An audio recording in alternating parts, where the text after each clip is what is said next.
Ang hirap ng buhay, no? Lalo sa panahon ngayon.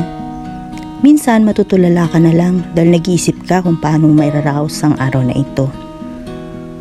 Dahil nasa pagkakataon ka, ngayon na walang-wala ka. Susubukan mong lapitan kung sino sa tingin mo ang maaaring tumulong sa iyo nang walang pag-aatubili. Dahil may tao rin na naiintindihan niya ang sitwasyon mo. Sana meron, pero alam mo, bilang isang tao, kailangan mo rin gumawa ng paraan upang makasurvive sa araw na ito. Samahan ng sipag, lakas ng loob at dasal sa Panginoon dahil alam natin na di niya tayo pababayaan. Tiwala lang. Siguro binigyan talaga tayo ng pagsubok ng Diyos upang mas lalo tayong lumakas at maging matapang na harapin ang buhay.